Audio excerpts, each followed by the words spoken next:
Hey, soul and love stories fans. A clumsy girl stumbles into a clinic, nearly fainting from a stomachache, only to face the millionaire doctor she rejected in the rain. Ready for this New York love song? Hit like if you believe love can heal, share to spread the feels, and comment heart to get your heart in tune. Subscribe now to help us hit 1,000 subs. Each sub's a warm dose of love we send your way, wishing you joy, health, and endless romance. Will Sophie and Nate melt your heart or make you laugh? Drop your thoughts below. Let's dive into this awkward, sweet rom-com tale together. I just wanted to survive another day in this crazy New York City chaos until I stumbled into a clinic with stomach pain and nearly keeled over from dizziness, only to find the doctor treating me was the millionaire I'd rejected in the rain. Me, Sophie Tran, I never thought a bellyache would make my heart ache again in a way no one would bet on, and maybe his too. Sophie Tran, 26, wasn't the girl you'd spot on Instagram with designer bags or ombre hair. She was a lovable mess of New York. Her faded The Killer's hoodie, worn-out jeans, and college-era sneakers screamed chaos over chic. She worked at Second Chances, a Brooklyn bookstore where old paper mingled with street noise, scraping by in a tiny apartment with her best friend Lena Rodriguez and a pile of unpaid bills. "If the doctor's hot, I'll fake a faint," she joked to Lena that morning, clutching her aching stomach after a week of pain. Clueless, her quip was about to backfire spectacularly. That day, New York's sky hung gray. Sophie trudged into a private clinic near the bookstore, the only place her cheap insurance covered. In the waiting room, dizziness hit, nearly toppling her off the chair. She yelped, "I can't die here. I haven't paid rent." A nurse steadied her, ushering her in, and Sophie muttered, "Bet it's some balding old doc." But when the door swung open, she froze. Nathaniel Nate Rhodes stood there, head doctor, tall with tousled brown hair and piercing blue eyes, handsome in that, "I know I'm good looking, but I'm busy saving lives" way. In a white coat, he said coolly, "Sophie Tran?" On the table. Sophie's eyes widened, heart pounding like Mr. Brightside on max volume. This wasn't a stranger. It was Nate, her NYU pre-med classmate who confessed to her under pouring rain, only for her to shut him down cold. She stammered, "Nate, you're the doctor here?" He glanced at her, clipboard in hand, but his pen clattered to the floor. A rare fumble from Mr. Perfect. "Yeah, me," he replied, voice professional, though his eyes flickered as if that rainy night rushed back. She lay on the table, face tomato red, mind reeling. "He's checking my stomach? He used to like me." Nate stayed stoic, pressing her abdomen. "Where's the pain?" "How long?" She mumbled. A few weeks, below my navel," but internally screamed, "Don't faint, Sophie, don't faint!" The air grew thick with awkwardness. She wanted to yell just to break it. Then her phone buzzed, blaring, "I will survive." Lena's prank ringtone, echoing through the room. Sophie scrambled to silence it, babbling, "Sorry, my friend. It's a joke." Nate's lip twitched, his first crack that visit. "Still a klutz, huh?" The exam ended. Nate scribbled a prescription, monotone. "Rest, take this, come back next week." Sophie nodded, hands shaky as she grabbed the paper, stumbling out with a mess of emotions, shame from the past, fluster from now, and a flicker of warmth from his glance, less icy than he let on. Back home, she told Lena, "I saw Nate. He's a doctor, and I nearly died of embarrassment." Lena cackled. "Detective Lena says he's still into you, guaranteed." Nate, back at the clinic, picked up the fallen pen, staring at Sophie Tran on the chart, grip tightening. He told himself, just a patient, but that rainy night when she'd said, "You deserve better than me," echoed, stopping his heart. In vast New York, fate had replayed an old song neither had forgotten. Sophie Tran sat on the bus back to Brooklyn after the appointment, clutching Nate's prescription, her mind drifting to their NYU days. Two imperfect pieces in pre-med classes. She, a broke scholarship kid in old hoodies and homemade lunches from mom, and Nate, the golden boy with blue eyes and a smile that made classmates blush. He wasn't the arrogant, rich type. Kind-hearted, he saved her a library seat, slipped water onto her desk when she studied past hydration. They grew close through group study sessions, late-night cramming in the dorms. Nate teased, "If you're a doctor, patients will die laughing at you," Sophie shot back. "And if you're one, they'll die swooning first." But behind the laughs, she knew he was special. He once tucked tuition cash into her bag when she quit her job to care for her schizophrenic mom. She found it, thrust it back at him. "I don't need pity, Nate. I can manage." He went quiet, eyes dimming. "It's not pity. I want to help." Then came that rainy night, changing everything. Under the dorm awning after class, soaked, Nate grabbed her hand. "Sophie, I like you. I don't care that you're broke or your mom's sick. I just want you with me." Her heart raced, but seeing him, handsome, brilliant, future boundless, she thought of her mom, abandoned by her dad when illness struck. Fear gripped her. She wasn't good enough. She'd drag him down. She pulled away, voice shaky. "You deserve better than me, Nate." "I can't." Rain drowned her sobs. He stood stunned. "Sophie, you—" But she fled into the storm, leaving him with a shattered heart. After that night, they stopped talking. Sophie dropped out months later when her mom was hospitalized, abandoning med school dreams for odd jobs. Nate graduated top of his class, but no one knew he kept an unsent letter in his desk. "You're not a burden. You're the one I want to heal most." He never mailed it, assuming she didn't need him. In New York, they drifted apart like notes falling from a duet. But fate, like that rain, pulled them back to the same beat, though neither dared sing again yet. A week after that first visit, Sophie Tran trudged back to Nate Rhodes's clinic, her heart heavy as if lugging a stack of old books from second chances. She'd taken the meds, her stomach eased, but her heart hadn't. Each memory of Nate's gaze dragged up that rainy night like an "I will survive" she didn't want to sing. Lena, self-proclaimed detective, had teased her all week. "You blush mentioning Dr. Nate. You still like him. Don't deny it." Sophie glared. "Like what?" "I just want to survive this appointment." The waiting room buzzed, but this time Sophie didn't nearly collapse. She sat still, clutching her phone, praying Nate wouldn't be her doctor. But fate, a lousy DJ, spun the track she dreaded. The nurse called, "Sophie Tran, room 3. She walked in, and there was Nate, white coat, blue eyes icy, yet flickering when he saw her.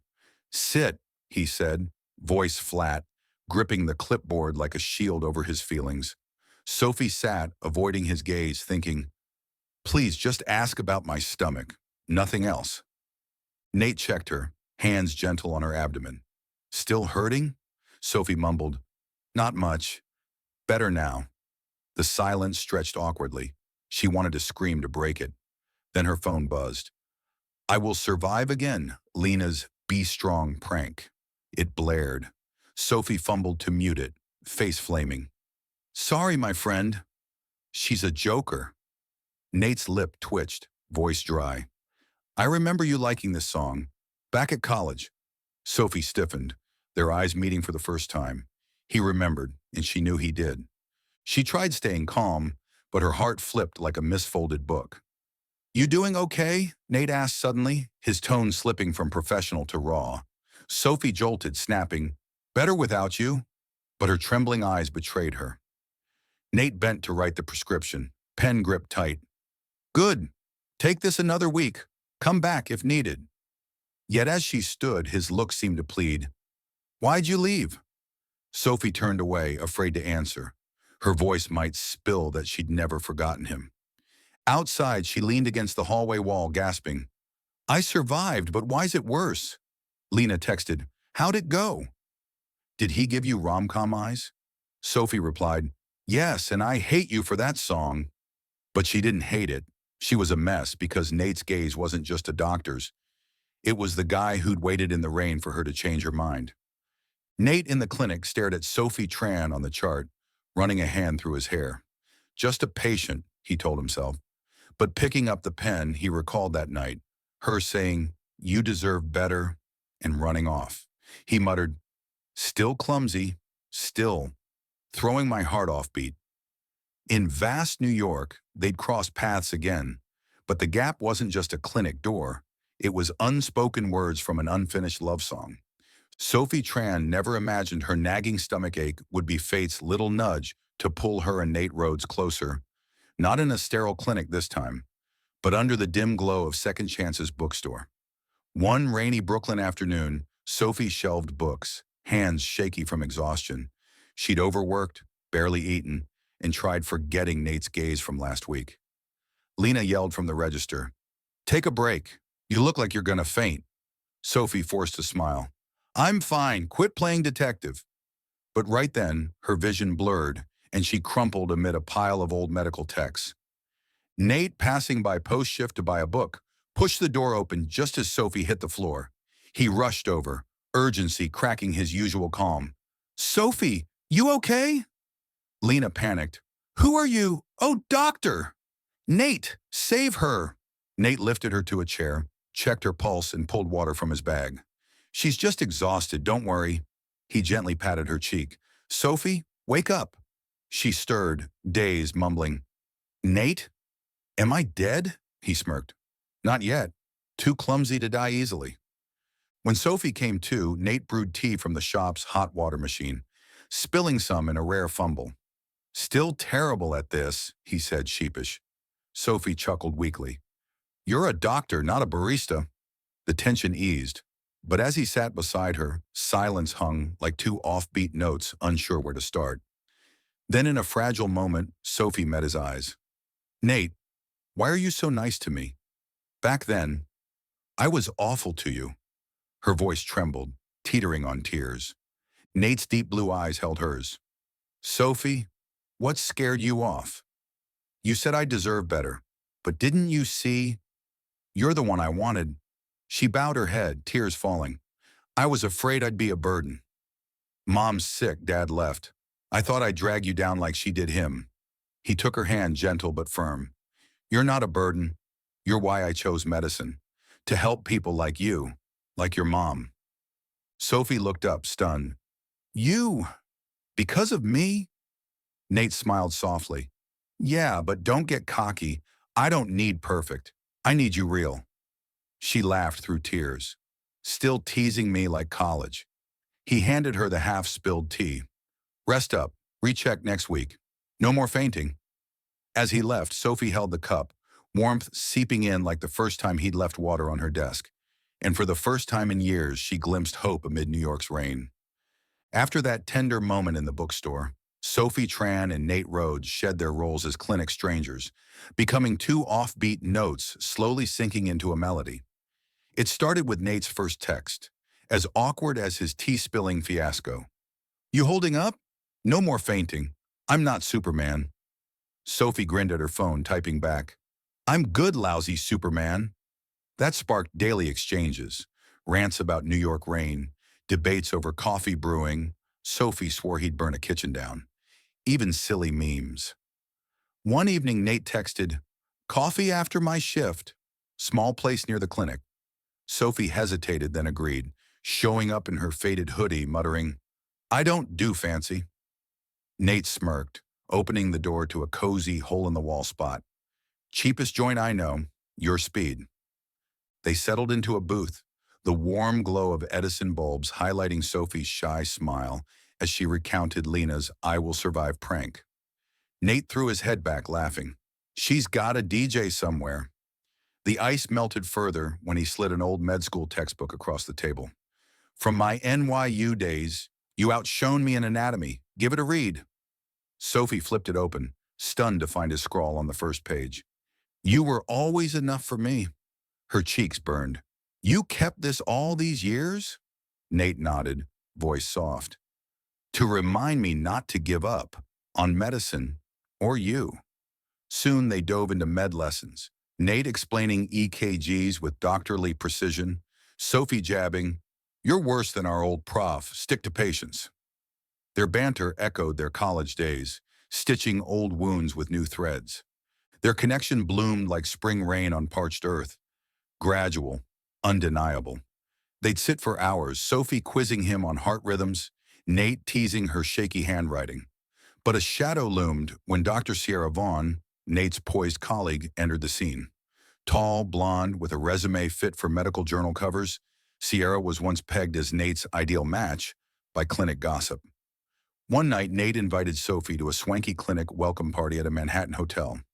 In Lena's borrowed dress, slightly too tight, hems frayed, Sophie felt like a misfit among tailored suits and glittering gowns. Sierra spotted her, pulling her aside with a thin smile. "Sophie, you're adorable, but Nate's destined for a different caliber. You don't fit here. Don't put him in an awkward spot." Sierra's words stabbed deep, reigniting Sophie's old fears. Across the room, she saw Nate laughing with colleagues, his eyes alight like that rainy night he'd confessed. Yet now, doubt gnawed. Am I enough? When the party wound down, she slipped out silently, texting Nate, "Thanks for tonight. I'm tired, heading to bed." He replied, "You okay?" She left it unanswered, curling up with his book, tears streaking the pages. Still not good enough like back then. Nate, alone in his apartment, stared at her silent phone, fingers tight around it.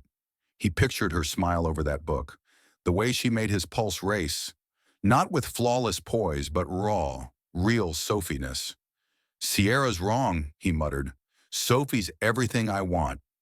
Yet he didn't see the wall rising in her heart, fear of inadequacy, of not belonging, like the rain that once washed her away from him. In sprawling New York, they stood closer than ever, but an unseen rift grew, waiting for another storm to bridge or break. After the Manhattan party, Sophie Tran felt like a tattered paperback lost among glossy hardcovers, out of place in Nate Rhodes's world. Sierra Vaughn's words echoed, "You don't belong here." She started dodging him, skipping coffee meetups, ignoring texts, citing bookstore busyness to skip her checkup. Nate messaged, "You okay?" "I'm worried." But she replied curtly, "Fine, just busy." Inside, she wasn't fine. She was terrified, fearing she'd be a burden like her mom was to her dad, dreading Nate would ditch her when life got tough, just as her father had. One stormy Brooklyn night, Sophie stood in second chances, staring at rain through the glass, heart heavy. She texted Nate, "Thanks for being kind, but I don't want to be your pity case. Be happy." She shut off her phone, tears falling. "I'm not good enough like before." Memories of that college rainy night surged, rejecting him to shield him, and now she'd done it again. But this time, her heart ached more than the storm outside. Nate at the clinic read her text, knuckles white around his phone. He replayed the party, Sophie's forced smile as Sierra chatted him up, her eyes before she slipped away. He bolted from the room, no coat, sprinting through rain to the bookstore. At the door, he pounded the glass, voice cutting through the downpour. "Sophie, open up! I don't need perfect, I need you!" Inside, Sophie saw him drenched, hair plastered to his face, and yelled, "Nate, are you crazy? Get in before you're sick!" The door swung open and they faced each other on the wet sidewalk. Nate grabbed her hands, voice hoarse. "Why do you keep pushing me away? What did I do?" Sophie broke, rain mixing with tears. "I'm scared, Nate. I saw you smiling with Sierra. I thought you'd pick her. I'm not good enough. Don't fit your world.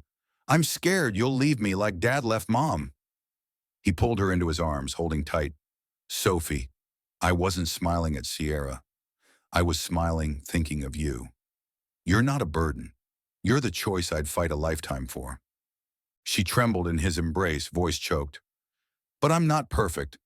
Nate leaned down, locking eyes. "I don't want perfect. I want you, clumsy, tone-deaf, making my heart skip like that rainy night." She laughed through sobs. "You still remember that?" He nodded. "Yeah, and I won't let you run again." Under New York rain they stood, wet, awkward, but for the first time Sophie didn't flee. She stayed, letting him hold her like a song she'd thought would never finish. After that rainy Brooklyn night, Sophie Tran and Nate Rhodes stopped running from each other. They began a new love song, imperfect but real, like New York rain washing away every divide. Sophie returned to pre-med studies, juggling work and school, with Nate as her tutor and the worst tea maker she'd ever met. He'd swing by second chances after clinic hours, with med books and coffee, teasing, "If you become a doctor, don't drop scalpels like you drop phones." Sophie fired back, "And you don't brew tea for patients, they'll bolt." They worked together at Nate's clinic, Sophie as a medical assistant, occasionally fumbling files, but Nate just grinned. "This clumsy, and I still love you." They volunteered at a community health station in a low-income area, teaching kids hand-washing and cracking jokes. Sophie said, "This is real medicine. No blouse needed to heal." Nate nodded. "True, but you're my cure." One autumn evening, Nate led Sophie to the clinic's back garden, a nook he'd planted with flowers since she'd agreed to stay.